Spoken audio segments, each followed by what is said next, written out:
इससे भारत के energy sector में नई संभावनाएं तैयार हो रही हैं। साथियों, विकसित भारत के लिए अगले 2 दशक बहुत अहम है और इसमें आने वाले 5 साल में हम अनेक बड़े पड़ाव पार करने वाले हैं। हमारे बहुत सारे एनर्जी गोल्स 2030 की डेडलाइन के हिसाब से अलाइन किए गए हैं। साल 2030 तक हम 500 gigawatt renewable energy capacity add करना चाहते हैं। साल 2030 तक भारतीय रेलवे ने नेट जीरो कार्बन एमिशन का टारगेट रखा है। साल 2030 तक हम हर साल 5 million metric ton green hydrogen कर सके, ये हमारा लक्ष्य है।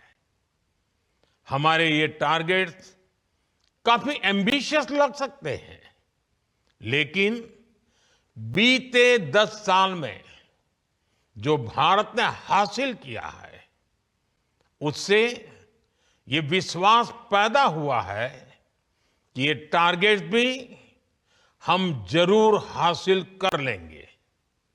फ्रेंड्स, बीते 10 साल में भारत 10th लार्जेस्ट से 5th लार्जेस्ट इकोनॉमी बना है। बीते 10 वर्षों में हमने अपनी सोलर एनर्जी जनरेशन कैपेसिटी को 32 टाइम्स बढ़ाया है।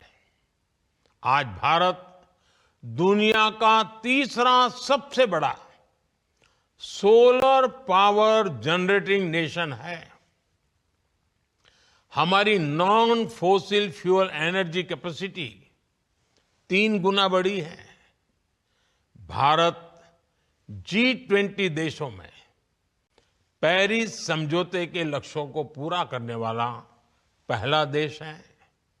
भारत कैसे अपने लक्ष्य समय से पहले प्राप्त कर रहा है, इसका एक और उदाहरण है इथेनॉल ब्लेंडिंग।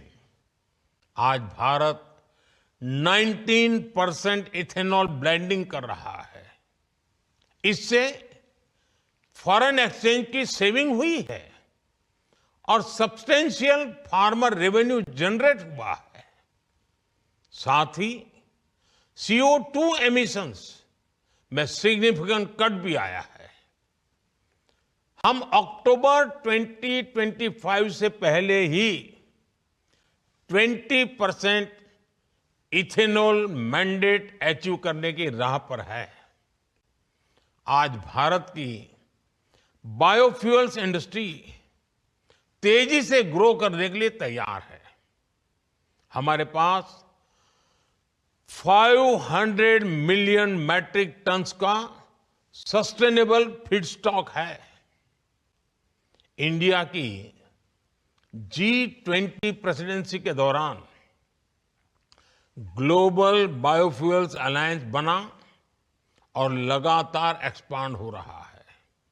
इससे 28 नेशंस और 12 इंटरनेशनल ऑर्गेनाइजेशंस जुड़ चुके हैं। ये वेस्ट को वेल्थ में ट्रांसफॉर्म कर रहा है और सेंटर्स ऑफ एक्सीलेंस सेट कर रहा है। साथियों, भारत अपने हाइड्रोकार्बन रिसोर्सेज के पोटेंशियल को पूरी तरह से एक्सप्लोर करने के लिए निरंतर रिफॉर्म्स कर रहा है। बड़ी डिस्कवरीज और गैस इंफ्रास्ट्रक्चर के व्यापक विस्तार के कारण हमारा गैस सेक्टर एक्सपांड कर रहा है। इससे हमारे एनर्जी मिक्स में नेचुरल गैस का शेयर बढ़ा है। भारत अभी 4th लार्जेस्ट रिफाइनिंग हब है और हम अपनी कैपेसिटी 20% तक बढ़ाने में जुटे हैं।